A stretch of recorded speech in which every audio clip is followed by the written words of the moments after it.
So we've been talking a lot about the Fold, and more specifically the questions that you guys have, the type of stuff that's coming at me that you guys are asking. And one of the big questions that I've been getting is relating to cases. It wasn't immediately obvious when you saw this thing at the keynote what would happen in a case department, even for myself. And I didn't expect cases to exist at all because of this very bizarre hinge situation. But it turns out I completely missed a case that was included in the box during the unboxing video.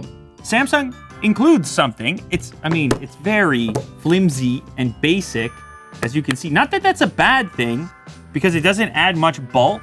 And this is the weird part, this part right here, because it has to have this screen cutout, because you have the external display, as you're aware of, as well as the cutouts for the camera, earpiece, and whatnot. Now, I've had cases like this in the past for different smartphones. I believe this is made out of a material called aramid, which is like a Kevlar. It allows it to be rigid enough to not just snap in half, but also be incredibly thin and light. So I don't mind the material, but it's not a case in the sense that it's gonna give you a ton of protection if that's what you're looking for to protect your investment, because as we know, this is a very expensive smartphone. I thought I should go ahead, install this thing, and talk a little bit about the restrictions relating to cases on a device like this. Whatever case comes out for it, whether it's from a third-party manufacturer or from Samsung themselves, is gonna have to deal with the fact that this thing bends in the middle. It has a hinge in the middle. So as you can see, this only installs to that point there, and then the other piece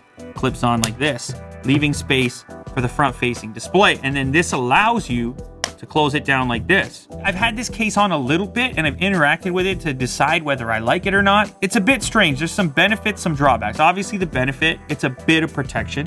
It slides out of your pocket less because, well, it's not as slippery as glass happens to be. And then when it comes to the front-facing screen, the exterior screen, it tells you very obviously where the edge of that screen happens to be. So when you go to pull down the notifications or bring up your apps, you know immediately where the edge happens to be, the right, left, top, bottom edge. Now the downside of that is it's not incredibly smooth dragging up from there. I guess it's just not that elegant is the way I would describe it.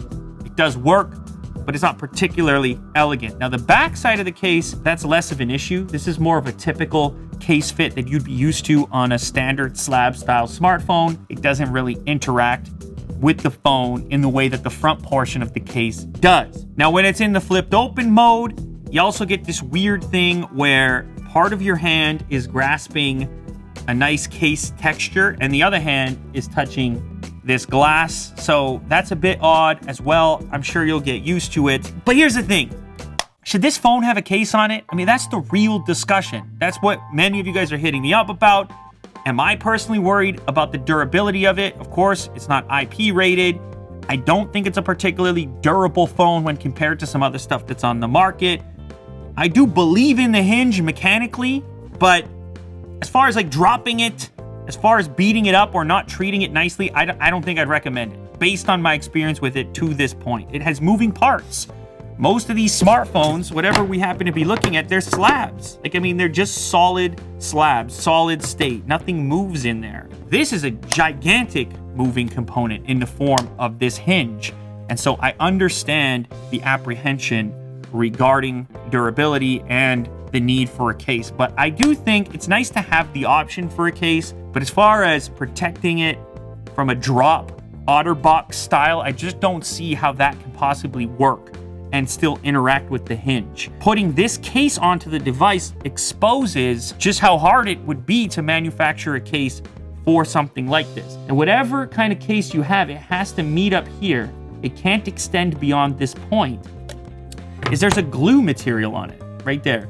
This strip on there, you have to take off a plastic piece in order to apply this, and it sticks on there like a glue. Now, I've taken it on and off a couple times, and it still remains somewhat sticky, so I suppose it's intended for multiple installation if necessary. But it does also showcase that unlike a regular case for a phone that can grip around all sides, this flat edge presents its own issues that requires an adhesive. So I don't know how long this thing is going to remain on the device before it starts to shimmy off a little bit.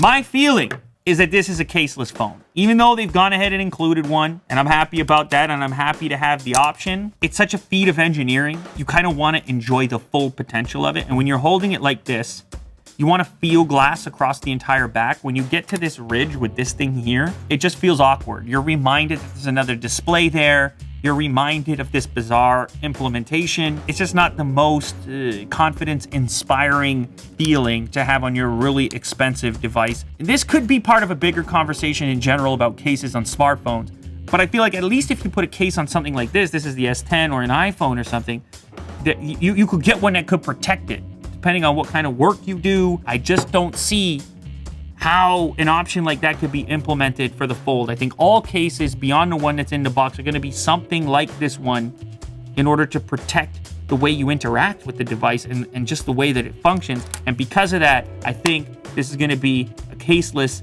situation for me. I'm just going to have to live by the sword, die by the sword on this one. And this is part of the reason why, if you need this next smartphone purchase to be rock solid, it's probably not a good idea to buy a 1.0 device in general. When you're talking about a year, 2 years, or however long it is that you expect to be using something like this, then those durability questions do come into play. If you're hoping that some super rugged case is going to come out for this, I don't see it happening. And if it does happen, I have to believe the experience with the device is going to suffer because of it. So I'm not going to put the official Samsung case on. I'm going to leave it caseless. And I think most people who buy this thing are probably going to do the same.